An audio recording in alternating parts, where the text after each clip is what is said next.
عن هذا الحفل.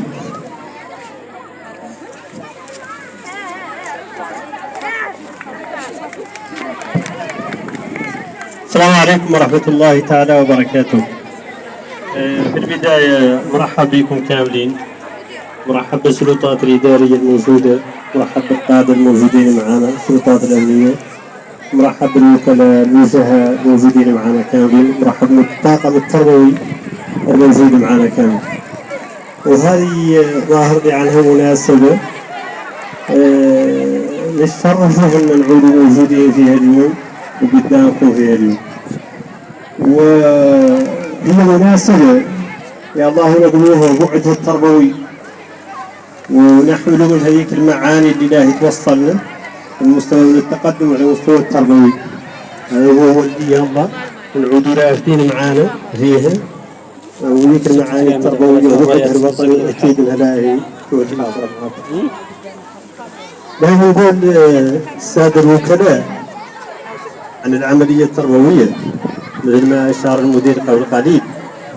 عندنا المرتكزات الثلاثة اللي أشار لهم المدير. يقول المرتكز الأساسي فيها ذاك المتعلق بكم انتم الطاقم التربوي الموجود بالمؤسسة كمؤسسة تعليمية قائمة بدون توظيف اللي لا يبدأ ذاك المتعلق بالوكلاء.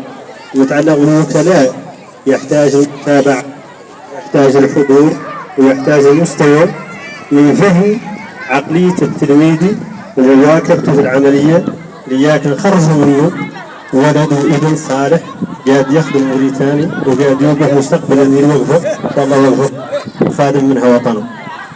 هذه مسؤوليتكم. قرانا بعض طالبينها منكم وطارحينكم هم اللي قدامها وطالبينها مؤكدين عليه. هنا نختار تلميذين كسلطات إدارية تفاعل منكم مع المؤسسة، سواء المتعلق بقضية النواقص والله المتعلق بقضية أموركم أنتم كاملة متعلقة بارتباطكم بالمؤسسة. ما نبغي يعودهم غياب. النقطة الثانية أنها إذا اتبعناها مكتبة باء التلاميذ والله مكاتبة باء التلاميذ على مستوى المؤسسات يا الله تعود حاضرة وتعود موجودة وتعود فاعلة. إذا اللي عاد ما كانت فاعلة يا الله تقضوا دورها وتعود توصلكم أنتم ووسيط بينكم أنتم والمؤسسة وذاك الإله يخلق. أمل إن شاء الله أنها تعود بادرة. نحاول إن شاء الله تعالى أنها تستمر عن كل فصل دراسي نتم من عدو فيه من هاي الأنشطة إياك ذاك يشكل لنا كاملين حافز أعلنا نوصل ذاك اللي ندوروا كاملين.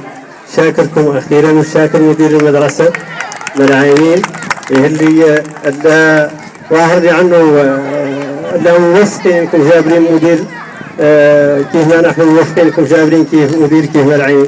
شكرا لكم والسلام عليكم ورحمة الله.